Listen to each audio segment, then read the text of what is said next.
Hey, salut tout le monde, nouvelle ActuFix. Comme d'hab, je vais résumer toutes les news des statues en résine de la semaine, les précos, les teases, vous saurez tout.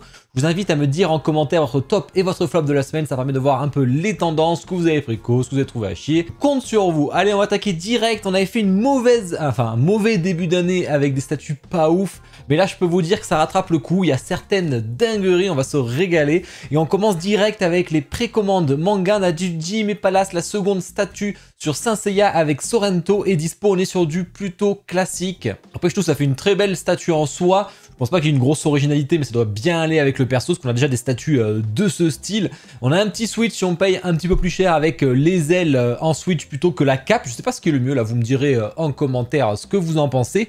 Et on a une version bleue qui est très limitée à 25 exemplaires, réservée sur un site de marché chinois. Je sais pas trop compris le truc, mais s'il y en a un qui a tout compris, qui n'hésite pas à me le dire en commentaire. En tout cas, vous pouvez pas l'acheter directement sur Kyodai ou sur FNC, vous les trouverez pas. Elle est dispo chez Kyodai, il y a le lien affilié dans la description si vous le souhaitez. On passe à de la big statue, on en a parlé la semaine dernière, c'est la X Collectibles avec Itachi. Et franchement, regardez le poids, c'est du costaud, regardez la dimension, c'est du 1/8. Après, comme je vous ai dit, les échelles, ça veut rien dire. On peut avoir des 1/10 qui sont plus grands que des 1/4 si vraiment ils abusent sur le décor, sur tout ce qui va autour. Là, c'est notamment le cas avec le Susanoo qui est carrément gigantesque. Le visage de Itachi, je trouve qu'il est un peu trop sans expression, même si Itachi n'a pas beaucoup d'expression, je suis d'accord. Mais je sais pas, j'arrive pas trop spécialement à l'apprécier en tout cas. Et la texture sur la cape, ça fait bizarre. Alors ça va bien que la Figurama ou Naruto a de la texture, enfin Pain du moins, en a. Bon après, c'est très Susanoo, hein, mais le Itachi est bien mis en avant et ça c'est plutôt cool parce que sinon il aurait pu être complètement masqué vu tout ce qu'il y a. On continue avec... Aïe, j'ai préco, j'ai fauté, la Triegels Princesse Yann, j'ai l'art-print dans ma salle de collection justement, je vous mets la photo si je la trouvais, mais c'est encore un peu vide, alors bien que Kyodai ça y est va recevoir enfin les Princesses Yann, les premières, donc j'avoue que j'ai hâte là qu'ils sont enfin débloqués. Et du coup j'aurai aussi celle-ci qui avec mon art print, elle est gigantesque avec décor ou sans décor, d'où la taille, hein. Plus petit c'est sans décor, la plus grande c'est avec. On a les exemplaires, c'est équivalent sur les deux. La statue est super belle franchement. Alors ce qu'il y a c'est qu'on peut l'orienter un peu comme on veut, soit de dos, ce que j'aurais fait si j'avais pas l'art print, soit de face, ce que je vais faire maintenant que j'ai déjà la print de dos. L'armure est fracassée, c'est un peu le but. On a aussi son petit cette espèce de couronne qu'elle a. Sans le décor, ça rend très bien aussi, je trouve, même si je préfère avec. Et on a deux têtes. Une tête yeux fermés comme la... et une tête yeux ouverts. Je sais pas laquelle je mettrai, ça je verrai en vrai quand j'aurai les deux dans ma main. On est sur les prix tarifs habituels côté Triegels. Le prix est assez intéressant chez Kyodai parce que le colis sera assez important. Alors après, je vous le dis, un niveau Triegels, c'est quasi pas de SAV. Hein. J'en ai parlé avec des Chinois, c'est un des pires, un des plus mauvais studios en SAV. Il y en a plein d'autres hein, que je ne citerai pas là, mais sur le Discord ou en live, on peut en discuter quand vous voulez. Disons qu'ils font des SAV apparemment sur les petites pièces, mais quasiment jamais sur les grosses pièces. Il y a une grosse case, vous êtes vraiment dans la galère. Heureusement, mieux vaut prendre passer par une bonne boutique qui vous paiera la réparation, du moins avec un dédommagement. Donc ça, c'est important. Hein. Le dédommagement. Alors que là, ça peut être très top pour ça. Par contre, sachez que si vous la commandez, vous l'aurez certainement 6 mois après. Parce que Triegel, c'est très long pour les envois hors Asie. C'est extrêmement long. Préco d'ici, ici, on a du lourd Sideshow qui envoie une statue de ouf. En ce moment, ils sont en forme avec la Bad Girl, elle est belle. Franchement, le concept est génial avec gueule d'argile explosée. Le visage est vraiment cool, la dynamique est vraiment cool, ça a l'air super beau. À voir si en fin de prod, ça sera aussi qualitatif. La statue elle est très belle, ils ont fait fort, le prix est assez intéressant, elle est chez Kyodai dans les 700 € tout compris. Donc c'est vraiment cool. Ensuite, Poison Ivy, Arkham City qui avait été cancel, mais finalement, suite à la demande des fans, ils la produisent quand même. Hein, c'est un peu vieux le jeu maintenant. À 150 exemplaires seulement. On a un switch du visage, bon, je sais pas s'il était nécessaire, les différences sont vraiment minimes. Moi je pense que je mettrais celle du milieu, mais je suis vraiment pas fan. Il y a toutes les Poison Ivy de ouf, Hush et compagnie. C'est pas celle-là que j'irai, on a une petite LED aussi, voilà, dans la petite télé. Précommande film, série télé, on a des choses surprenantes ici, puisqu'on a du MGL Toys avec Paladin qui enchaîne des statues assez ouf pour les 100 ans de Warner Bros. D'ailleurs il y a le logo 100 ans sur le socle, visiblement il n'a pas l'air de s'enlever, mais on sait jamais trop. Mais en tout cas ils ont dit qu'ils y réfléchissaient sur le Witch King, mais c'est tout ce qu'on sait. Là on a un diorama Harry Potter versus Voldemort. On peut les acheter séparés, on peut les acheter ensemble. Et franchement, ça envoie. Le Voldemort est super beau. que vous mettez de face sur le côté. Alors et franchement, ça prend tout son sens ensemble, bien entendu. Mais franchement, il a de la classe. Hein. Il a de la classe, on sent la puissance du perso. Et on a Harry Potter, là c'est un peu la déception pour beaucoup de monde. J'ai vu notamment au niveau du visage, ça fait un peu un random brin qu'ils ont mis là. Il y a un air quand même de ressemblance, mais on pourrait dire qu'il n'y a qu'un air. Et ça qui est dommage. Et Hedwig qui est franchement pas ouf, elle est un peu chelou, je sais pas. On dirait un monstre des From Software avec une tête de bite là, je sais pas trop. En tout cas, c'est surprenant de voir ça et ça fait plaisir pour les fans.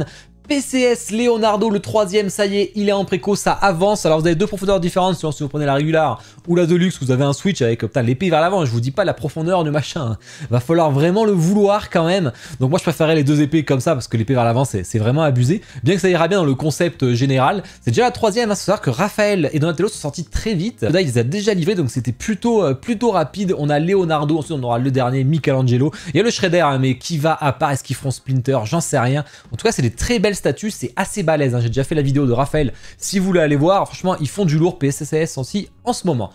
On a fait le tour des précos à passer au tease, va y avoir de belles choses. Comme d'hab, hein, vous pouvez passer chez mon partenaire Kyoda Yaniki, il y a le lien affilié dans la description sur la dernière page de précommande, vous pouvez la garder en favori, sinon ça marche sur tout. Une fois vous cliquez dessus, après ça marche partout, mais pensez à cliquer dessus à chaque fois. J'ai annoncé les statuts du concours pour les 3 statuts à gagner. Vous pouvez aller voir mon replay sur Twitch du bilan 2023, puis j'ai fait un post sur mes réseaux.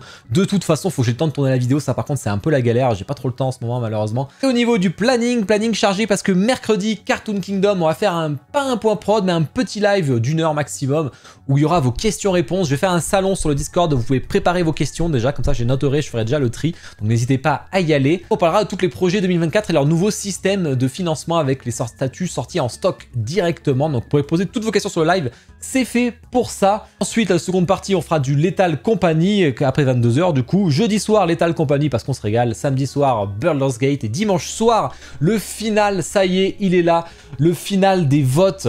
Donc là on a le top 10 par catégorie, le top studio, le top studio FR, le top statut FR, le top manga, top gaming, il y a tellement de choses. Je vous invite à aller voter, je vous mets le lien dans la description, j'ai fait un formulaire de vote. Je compte sur vous pour que le maximum personne ne vote et on regardera les résultats en live dimanche soir tous ensemble. Allez, on enchaîne avec les teas manga. Qu'est-ce qu'on a ici? Tsume qui envoie un Obito Ikigai, enfin qui a teasé un Obito Ikigai, la préco va pas tarder. Fin de prod pour Shaoyua, là je sais plus comment elle s'appelait, là donc voilà. Côté solo leveling, savoir que la solo leveling est la première est enfin en train d'être livrée, il y en a qui l'ont reçu sur le Discord, il y a quelques photos de réception et ça fait plaisir. La prod de Boros aussi de One Punch Man qui est là. Le louche ici, on voit qu'ils sont en package et ça va pas tarder à partir et ça fait plaisir.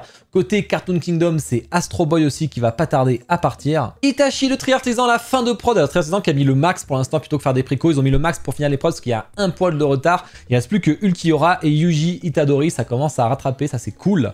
Et donc Itachi, j'ai à peine unbox Madara et Ichigo. Vous avez les vidéos que maintenant on enchaîne sur Itachi. Franchement, il est stylé là. Alors le Susanoo est superbe. J'adore ce concept de toute façon.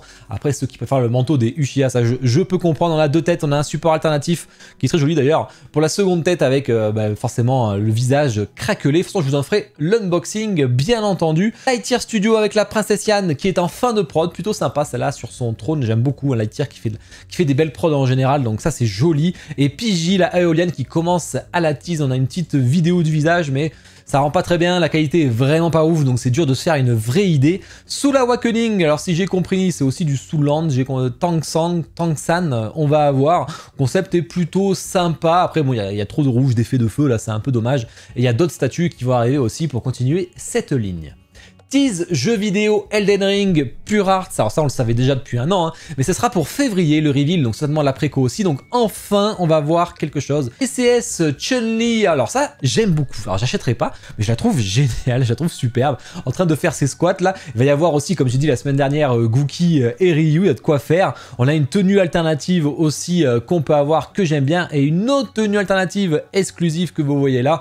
Bon, je vous mettrai toutes les photos parce que la préco c'est la semaine prochaine, donc on en reparlera à ce moment-là. On a la revive Aomaru de Samurai Shodown qui est en fin de prod, c'est du 1/6. Et F4F qui continue la ligne Conquer, hein, qui est très sympa d'ailleurs, on verra le tease bientôt. Tease d'ici fin de prod pour la Batman Death Metal en 1/3, ça a été très sympa. Tease film série télé Cartoon Kingdom avec Popeye, vous la voyez ici, elle va bientôt vous être livrée et ça fait plaisir. LMZ aussi du français avec les Mystérieuses Cités d'Or qui va pas tarder à être en préco, c'est le 24 janvier. PCS avec Seal en 1/3, vous voyez que la préco ça va pas tarder aussi, c'est en février. Et Twitterhead, on avait vu le Skeletor qui chevauche sa bestiole, ben voilà, on a un peu d'idées pour la peinture. PCS avec Killer Clowns Jumbo en 1/4, vous la voyez ici, il y a un petit switch sur l'arme, sachant qu'il y a aussi 2 têtes. La préco va pas tarder, donc on en reparlera aussi. Invincible Omni-Man Kinetic, la préco qui va pas tarder, ça enchaîne les teases de préco là. Et Very Good Toys avec un nouveau petit Stitch, ça enchaîne, il y en a toujours de plus en plus. Tease autre pour terminer, ici on a Sideshow avec Pulp Vixen, vous voyez les 2 premières, c'est plutôt sympa, ça va plaire à beaucoup de monde ça. J'aime beaucoup la première avec l'effet de décor derrière là qui monte, comme des escaliers dans la roche avec une espèce de... C'est vraiment un décor derrière, tout mis en perspective, ça j'aime beaucoup, je trouve ça plutôt cool. Là, Achille de Infinity, ben voilà, vous voyez ce que ça devait ressembler, c'était le concept art, est-ce qu'il y aurait des gens qui l'auraient acheté? Curieux de voir, vous me dites en commentaire si vous aurez été prêt à lâcher quand même entre 700 et 1000 euros, hein, je sais pas, c'est du 1/4 quand même. Et l'élémentaire de terre de XM, de Chaos Mason, franchement ça déchire, il déchire. J'avais pas aimé le mec dans les anges là, mais alors là, je pensais que j'aimerais pas, je le trouve génial, c'est totalement mon style, un petit côté Witcher. Par contre sans le masque, j'ai un peu les chaînes, j'adore les chaînes, c'est pour ça. Hein. Sans le masque, j'aime beaucoup moins, c'est pas comme ça que je le mettrais. Vraiment une grosse gamme. Là par contre, je prendrai les 4. Et là, alors là, Zigné Studio avec les Cavaliers de l'Apocalypse, on avait parlé au Wonderfest avec War, putain j'adore. Après je me demande même si le War, je le préfère à celui de XM même, pour vous dire. Hein. Après c'est pas, là il chevauche pas quelque chose. Je trouve superbe et franchement... C'est peut-être plus Kazab, je connais pas la taille du machin, mais j'aimerais bien voir la suite aussi de la ligne. Mais oh putain, qu'est-ce que c'est beau, ça c'est mon style. Hein. Gigi, la dernière ou pas, hein, mais la 4ème Elf. Sur la 3ème, commence à y avoir des photos de prod, elle est superbe. Elle a été envoyée d'ailleurs à Kyodai, donc j'ai hâte de la recevoir. Enfin pour l'unbox, parce que je l'ai pas acheté encore. La 4ème, j'aime pas, c'est pas mon style en tout cas, mais voilà, je sais qu'il y en a, ça plaît à pas mal sur le Discord, donc ça, vous verrez. Et ben voilà, on a fait le tour de tout. J'espère que ça vous a plu. En tout cas, n'hésitez pas à me le dire en commentaire, ça je compte sur vous. Il y avait moins de commentaires la dernière fois, hein. Vraiment c'est très important à liker la vidéo, bien entendu, et vous abonner si ce n'est pas déjà fait. Allez voir nos unbox, là aussi je compte sur vous, hein. Surtout le pauvre Skull Kid là qui a fait un peu un flop, même moins qu'un Discuss. J'ai pas trop compris pourquoi, donc n'hésitez pas à aller le voir, surtout pour me soutenir. Et la Ichigo, hein, franchement, qui envoie du lourd. Allez, c'est tout, je suis bonne soirée, ciao.